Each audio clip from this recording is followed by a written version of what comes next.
할렐루야. 우리 주님의 놀라운 평화가 성도 여러분의 가정과 일터, 심령 위에 흘러넘치시기를 축복드립니다. 앞뒤 좌우에 있는 분들과 함께 서로 축복하는 인사의 시간 갖겠습니다. 당신의 얼굴을 보니 주님을 보는 듯 기쁩니다. 반갑습니다. 이렇게 한번 인사해 주시면 좋겠습니다. 우리는 생전 처음 겪어보는 광풍을 마주하고 있습니다. 바로 코로나 바이러스가 일으킨 광풍입니다. 예전에도 인류를 위협한 여러 가지 바이러스가 있었지만 이번에는 그와 또 다른 국면입니다.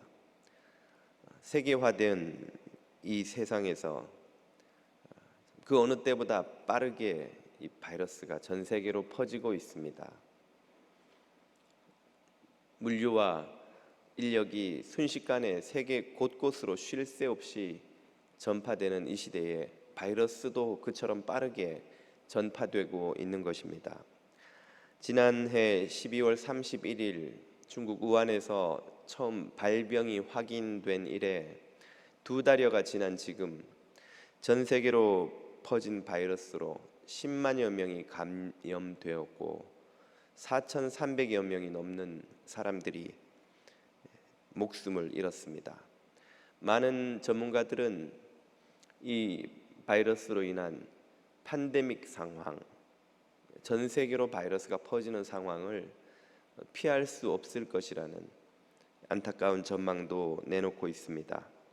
얼마나 사람들이 이 사태를 두려워하고 있는지 모두가 모이면 코로나를 이야기합니다. 가정에서는 가족들의 건강을 염려하고 일터에서는 주저앉은 경기로 일터의 어려움을 이야기하고 뉴스는 온통 이 코로나 바이러스 사태를 보도하기에 바쁩니다. 매일매일의 뉴스가 코로나 특집이나 다름없다 할 정도로 온 세계가 이 일로 두려워하고 있습니다.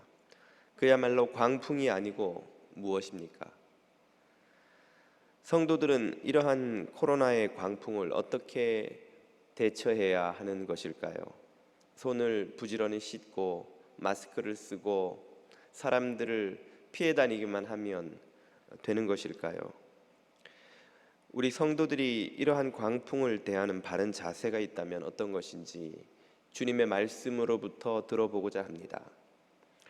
오늘 본문은 저문은 갈릴리 바다를 향해 배를 띄우는 예수님과 제자들의 이야기로 시작합니다.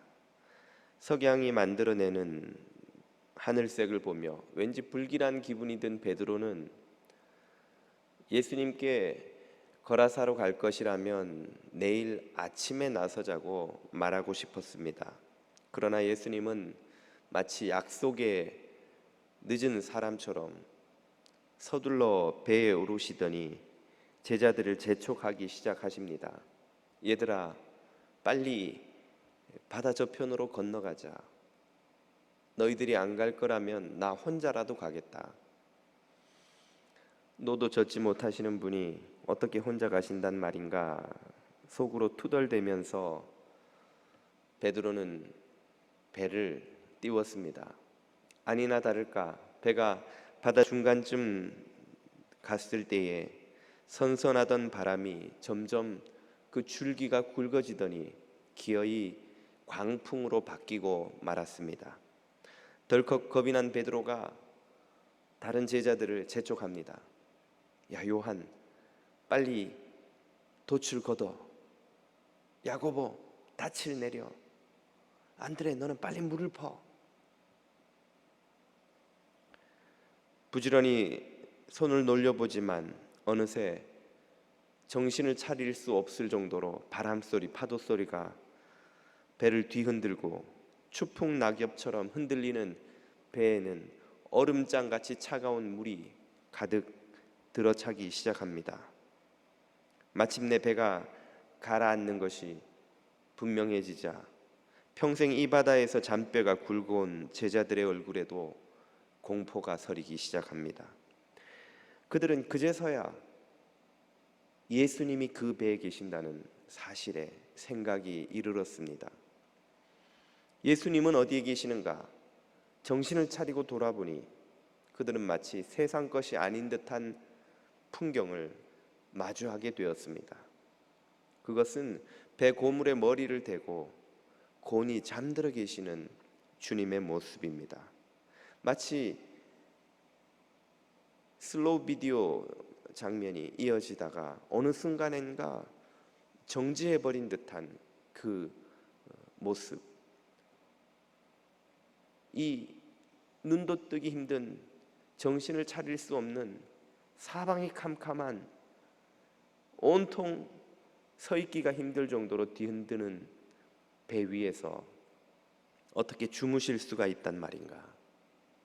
조용한 바다에서도 잠들기 힘든 그 딱딱한 갑판의 고물 위에 머리를 대시고 이 요동치는 배 위에서 주무실 수 있다니, 이 주무시는 예수님의 모습이 주는 메시지는 너무 심오하여서 우리들이 다 이해하기가 어렵다 생각이 됩니다. 잠은 쉼을 의미합니다. 쉼은 평안을 의미하지요. 예수님이 잠들어 계신다는 것은 그분이 이 요동치는 광풍 가운데서 평안하셨다는 것입니다. 평안이 없는 영혼은 쉬지 못합니다. 수천 불짜리, 수만 불짜리 매트리스를 놓고도 평안이 없는 영혼은 결코 단잠을 자지 못하지요. 하지만 돌같이 딱딱한 갑판 위에서도 평안한 영혼은 잠들 수 있습니다. 쉼을 누릴 수 있는 것이지요. 예수님의 평안은 광풍조차도 절대 방해하지 못하는 그런 것이었습니다. 주님의 평안을 당신이 이렇게 우리에게 들려주셨지요. 요한복음 14장입니다. 평안을 너희에게 끼치노니 곧 나의 평안을 너희에게 주노라. 내가 너희에게 주는 것은 세상이 주는 것과 같지 아니하니라. 너희는 마음에 근심하지도 말고 두려워하지도 말라. 주님의 이 평안을 알 길이 없는 제자들은 마치 엄마를 잃은 아기처럼 예수님을 다급히 깨웁니다. 예수님, 예수님, 우리가 죽게 된 것을 어떻게 돌아보지 아니하십니까? 우리는 죽어가는데, 우리는 꼼짝없이 죽게 되었는데 주님은 주무시다니요. 어떻게 이럴 수가 있습니까? 제자들의 이 재촉에는 짙은 원망과 비난이 담겨 있습니다. 예수님이 우리를 불러서 이 밤에 배를 띄우지만 않았어도 우리가 이렇게 죽게 될 위기를 겪지는 않았을 겁니다. 주님이 우리를 이렇게 만드신 것이 아닌가요? 그리고도 잠을 주무시다니 어떻게 그러실 수가 있습니까? 제정신이십니까, 주님? 우리를 이런 곤경으로 몰아넣어 놓고 왜 우리를 구해주지 않으십니까, 주님? 이런 원망과 비난을 예수님이 느끼셨는지 혹은 모르시는지 무심한 표정으로 잠에서 깨신 주님은 입 벌린 검은 사자처럼 포효하며 덤벼드는 그 바다의 광풍과 파도를 향해 손을 들고 조용하지만 단호한 음성으로 명령하십니다. 잠잠하라, 고요하라. 아니 이게 무슨 상황이람? 지금 주님이 잠이 덜 깨시는 것인가? 저 검은 허공을 향해, 저 불어오는 광풍과 배를 뒤흔드는 파도를 향해 무슨 말씀을 하고 계시는 거야? 누가 듣는다고 무슨 소리를 하시는 거지? 잠잠하라니, 고요하라니. 도대체 누가 잠잠하고 누가 고요할 것이란 말인가? 우리에게 하신 말씀인가? 누구에게 이 말씀을 하신단 말인가? 잠시 어리둥절해 있는 그 제자들 앞에 마치 거짓말같이 믿을 수 없는 장면이 펼쳐집니다. 그들을 집어삼킬 듯 포효함에 덤벼들던 그 사자 같던 검은 표범 같던 칠흑 같던 바다의 광풍이, 파도가, 그 거친 바람 소리가 마치 순한 양처럼 몸을 웅크리더니 배부른 아기처럼, 엄마 품에 누운 아기처럼 잠이 드는 것입니다. 평생을 이 바다에서 바다를 버타며 바다를 가르며 바다를 의지하여 살아온 그들이지만 단 한 번도 본 적이 없는, 단 한 번도 경험하지 못한 적막이 그 바다 위에 내려 앉았습니다. 바로 직전까지만 해도 온 세상을 찢어버릴 것 같이 불어치던 바람과 파도와 그 괴성을 쏟아놓던 광풍이 어디로 사라졌는지, 어떻게 된 것인지 믿을 수 없을 만큼 조용한, 적막한, 고요한 세상이 되었습니다. 마치 세상이 갓 창조된 그 순간처럼 주님은 하늘의 평안을 이 바다 위에 내려 주셨습니다. 주님은 세상에 평안을 주시는 분입니다. 주님은 죄인들에게 세상이 줄 수 없는 평안을 주시는 분입니다. 그 평안을 누리는 자는 진정한 쉼을 얻게 됩니다. 시 3편은 이렇게 노래하지요. 내가 평안히 누워 자고 깨었으니 여호와께서 나를 붙드심이로다. 천만인이 나를 둘러치려 하여도 나는 두려워 아니하리이다. 주님이 주시는 그 평안을 맛본 사람은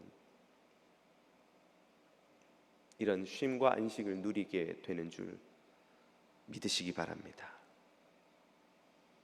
어안이 벙벙하고 넋이 나간 제자들을 돌아보시며 그제서야 예수님은 말씀하십니다. 어찌하여 무서워하느냐?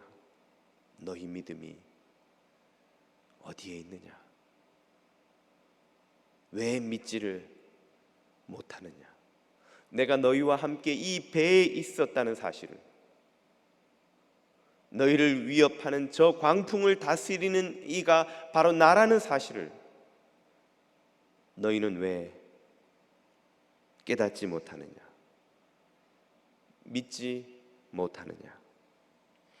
예수님은 평안의 비밀을 제자들에게 알려주셨습니다. 그것은 바로 믿음입니다. 예수님은 제자들이 믿음 갖기를 원하셨습니다.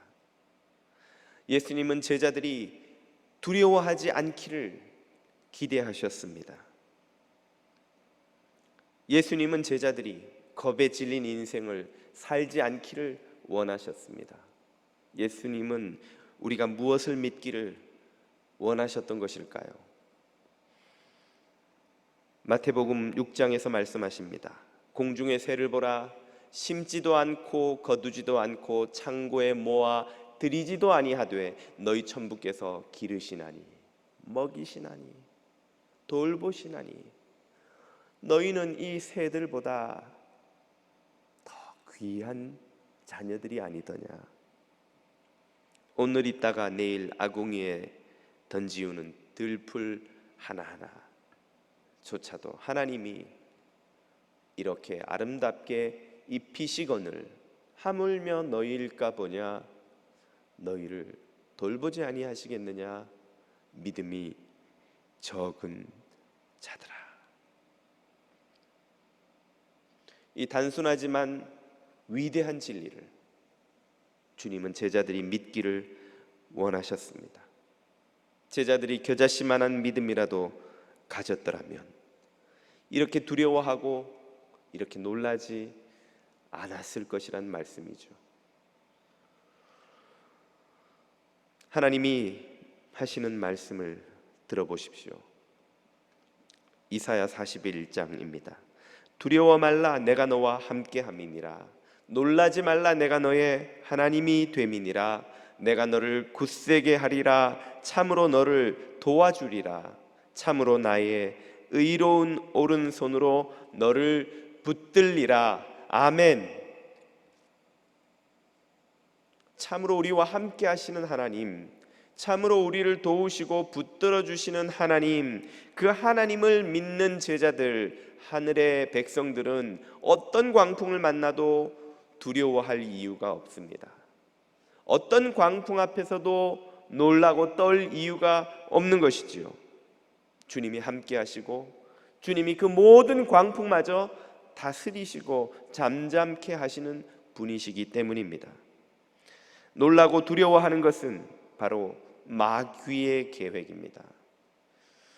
마귀는 우리를 두렵게 만들기 위해, 놀라게 만들기 위해 거짓말을 합니다.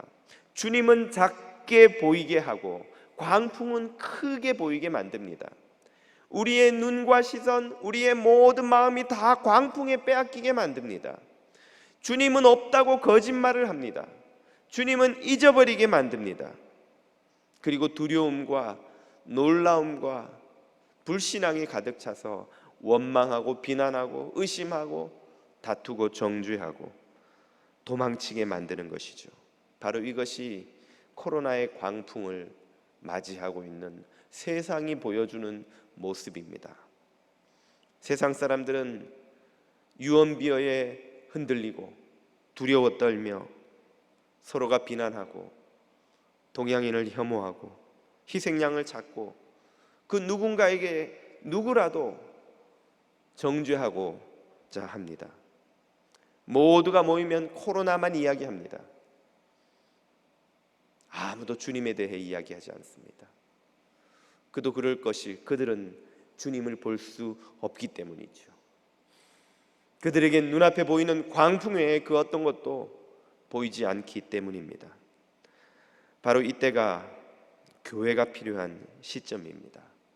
참된 성도들은 코로나의 광풍보다 더 크신 하나님의 손을 바라보는 자들인 줄로 믿으시기 바랍니다. 참된 성도들은 주님을 이야기합니다. 주님의 능력을 믿습니다. 주님의 섭리를 고백합니다. 광풍을 잠잠케 하실 주님의 사랑과 능력의 강한 오른손을 기대합니다. 그 어떤 광풍에도 흔들리지 않는 믿음을 갖습니다. 과거에 에이즈와 에볼라와 사스와 메르스 같은 위협적인 질병들이 지나갔지만 우리는 그 모든 위협을 결국 이겨내었습니다. 지금 에이즈가 두려워, 메르스와 사스가 두려워, 에볼라가 두려워 일상생활을 하지 못하고 학교를 가지 못하고 교회를 가지 못하고 사람을 만나지 못하는 사람들이 어디에 있습니까? 이 코로나의 광풍도 극복하게 될 것입니다. 머지않아 잠잠하고 고요하게 될 것입니다. 이것을 믿음으로 미리 보고 주님의 일하심과 살아계심을 믿고 고백하고 말하는 사람들, 그들이 바로 참된 성도들입니다. 바로 이것이 코로나의 광풍 앞에 선 성도들이 가져야 할 첫 번째 태도입니다. 하나님을 믿고 평안을 누리는 것이죠. 두려움과 원망을 버리고 믿음과 인내로 평안을 세상에 전하는 것입니다. 성도 여러분 모두에게 이런 믿음과 평안이 흘러넘치시기를 주님의 이름으로 축복드립니다. 코로나의 광풍 앞에 선 성도들의 두 번째 태도는 바로 사명을 실천하는 것입니다. 9.11 테러로 쌍둥이 빌딩이 무너질 때에 그곳에 있었던 한 교우분의 간증을 들었습니다. 그분을 포함하여 그 빌딩 근처에서 비즈니스를 하던 사람들이 비행기가 충돌하여 불타오르는 빌딩을 보며 온 힘을 다해 젖먹던 힘까지 다해 그 빌딩으로부터 달아나기 시작했습니다. 모든 사람들이 그 빌딩으로부터 온 힘을 다해 멀어져 갈 그때에 갑자기 그들 가운데 그들과 반대 방향으로 빌딩을 향해 달려가는 한 무리의 사람들을 보았다는 것입니다. 모두가 빌딩으로부터 그 위험으로부터 도망칠 때에 그 빌딩을 향해 달려 들어가던 사람들은 누구입니까? 소방관들, 경찰관들이었습니다.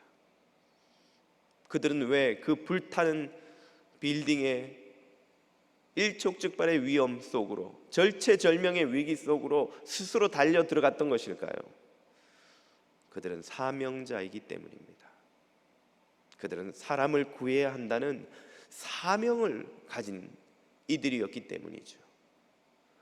그들은 지금 죽느냐 사느냐가 아니라 사명을 이루느냐 이루지 못하느냐 하는 것이 더 중요한 사람들입니다. 사명 없는 사람은 결단코 두려움을 이길 수 없습니다. 사명이 없이 사는 사람에게는 생존 외에 어떠한 삶의 목적도 없기 때문이죠. 그러나 사명을 가진 사람은 생존보다 더 중요한 생의 목적을 바라보며 살아갑니다. 그들은 광풍이 불 때야말로 그들이 정말로 이 세상에 필요한 존재들이라는 사실을 아는 이들입니다. 사명자는 위협 앞에 굴복하지 않으며 두려움에 무릎 꿇지 않는 사람들입니다. AD 165년경 시리아로 출병했던 로마군이 돌아오며 천연두를 로마에 가지고 들어왔습니다. 안토니우스 역병이라고 불렸던 이 병은 15년 동안 로마 제국의 당시 인구 3분의 1에 이르는 500만 명의 목숨을 앗아갔습니다. 방역이나 보건, 의료라는 개념이 없었던 시절에 이 무서운 천연두에 걸린 가족을 대하는 유일한 방식은 그를 내다버리는 것이었습니다. 가족이라 할지라도 병에 걸리면 내다버리는 것 외에는 방법이 없었던 것이죠. 그렇게 해야 남은 가족들이라도 살 수 있으니까. 병에 걸린 가족을 내다버리고 살아있는 환자들을 생매장하는 비참한 일이 일어나는 그때에 그 로마인들이 믿을 수 없는 장면을 목격하게 됩니다. 그들이 내다버린 가족들을, 그 자신들을 박해하던 그 로마인들을 데려다가 자기의 집에서 마치 가족처럼, 가족도 해줄 수 없었던 극진한 돌봄을 해주었던 그리스도인들이 그들이었습니다.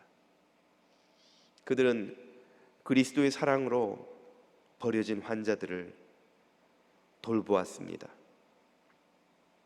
그것이 그들의 사명이요, 주님께서 그들에게 맡기신 임무라고 믿었습니다.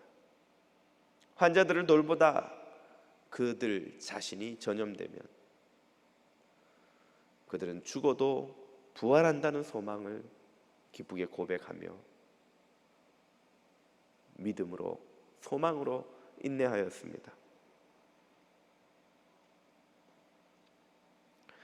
100년 후인 251년, 이번에는 아프리카에서 건너온 키프리아니누스 역병이 로마를 강타합니다. 치사율 50%에 이르는 이 역병은 하루 5천여 명의 사망자를 내며 로마 제국을 멸망 직전까지 몰아붙였습니다. 제국의 관리들과 부자들은 모두가 로마를 빠져나가고 가난한 자들만 남아서 속절없이 그 병에 쓰러져 죽어나갔습니다. 그때 또다시 기독교인들이 그 죽어가는 이들 곁에 나타났습니다. 그들을 씻기고 먹이고 그들의 피고름을 닦아내며 어떤 이들은 그들과 함께 병에 걸려 죽어가며 기쁘게 순교한다는 믿음의 고백으로 찬송을 부르며 주님 곁으로 갔습니다. 이 두 번의 로마 제국 역사에서 가장 큰 재앙으로 기록되는 역병이 불어닥쳤을 때 로마인들은 충격을 받았습니다. 그들이 박해하고 멸시하고 조롱하던 그 그리스도인들의 신이 자신들이 믿고 있던 신들과 다르다는 것을 깨달았습니다. 그들로부터 극진한 돌봄을 받고 치료를 받고 살아난 이들이 기독교인이 되었습니다. 그 모습을 지켜보고 있던 이들이 또 기독교인이 되었습니다. 그들의 고백을 듣고 전도를 받은 이들이 또 기독교인이 되었습니다. 그리하여 마침내 황제의 어머니 헬레나를 비롯하여 로마 제국 전역이 기독교인으로 가득 차게 되자 콘스탄틴 황제는 어쩔 수 없이 313년 밀라노 칙령을 반포하여 기독교를 공인하게 됩니다. 교회는 역병의 광풍을 사랑과 믿음으로 맞서서 로마를 복음화시켜 낸 것입니다. 이 코로나의 광풍에 맞서는 수많은 사람들이 있습니다. 방역과 의료 일선에 있는 수많은 헌신자들이 있습니다. 중국에서는 2달째 집에 가지 못하며 매일매일 병원 바닥에서 쪽잠을 자며 의료진들이 환자들을 돌본다고 합니다. 죽어나간 환자의 가족들이 욕설을 하고 폭행을 하는 것을 견디어내며 자기 자신도 감염되어 목숨을 잃을 위협을 무릅쓰며 환자들을 돌보고 있습니다. 은퇴한 의사가 그들을 돌보겠다며 자원하여 우한으로 들어갑니다. 주변 도시의 의료진들이 휴가를 반납하고 자원하여 그 죽음의 도시로 달려들어갑니다. 젊은 여간호사가 방호복을 입는 시간을 조금이라도 줄여보겠다며 삭발을 합니다. 이 코로나의 광풍을 정면으로 마주하고 사명을 감당하는 사람들입니다. 한국에서는 마스크 품귀 현상이 일어나자 여러 사람들이 재봉 솜씨를 살려 집에서 직접 쓸 마스크를 만들고 있다고 합니다. 그들 중 많은 이들이 자신의 가족들이 쓸 것보다 훨씬 더 많은 것을 만들어 동네에 가난하고 연로한 노인들 가정을 일일이 방문하며 감염의 위협을 무릅쓰고 마스크를 전달하고 있습니다. 그들은 이 코로나의 광풍을 두려움이 아닌 사명으로 맞서고 있는 것입니다. 어려울 때 친구가 진짜 친구이듯이 어려울 때 믿음이 진짜 믿음입니다. 우리가 그리스도를 위해 사는 동안 우리 믿음의 선조들이 겪었던 그런 박해의 광풍을 겪어보겠습니까? 그 어떤 순교의 광풍을 겪어보겠습니까? 어쩌면 이 코로나의 광풍은 우리의 믿음이 진짜인지 가짜인지를 드러내는 기회인지도 모릅니다. 가짜 믿음은 불안하며 흔들리며 불평하며 원망할 것입니다. 그러나 진짜 믿음은 인내하며 기도하며 섬기며 이 고난의 순간에도 하나님의 뜻을 행하며 하나님의 영광을 드러내게 될 것입니다. 두려워하는 이웃을 위로하는 이들이 사명자입니다. 고통받는 공동체 나라들을 위해 그 백성들을 위해 중보하는 이가 사명자입니다. 거짓 뉴스와 비방과 원망을 내어버리고 믿음과 인내와 담대함으로 이 광풍에 맞서는 이가 사명자입니다. 코로나가 아니라 그 어떤 광풍도 평안과 사명으로 무장한 성도들을 넘어뜨릴 수 없을 것입니다. 이 광풍은 곧 잠잠케 될 것을 믿습니다. 잠잠하라 고요하라 하는 주님의 음성을 들으실 수 있기를 바랍니다. 이 광풍이 흔들리지 않고 평안을 누리며 세상을 구원하는 주님의 손과 발이 되는 사명자들이 다 되시기를 우리 주님의 이름으로 축복드립니다. 기도드리겠습니다. 세상을 뒤흔드는 모든 광풍을 잠잠케 하시는 구원의 주님, 코로나의 광풍으로 두려워 떠는 이들을 긍휼히 여겨주시고 믿음과 소망과 위로와 평안을 허락하여 주옵소서. 우리가 주님이 주신 믿음, 평안, 사명과 담대함을 가지고 이 광풍을 뚫고 하나님의 사랑을 전하는 자녀들이 다 되게 하여 주옵소서. 우리를 죄와 죽음에서 구원하여 주신 또 모든 광풍 가운데서 구원하여 주실 우리 주 예수 그리스도의 이름으로 기도드립니다. 아멘.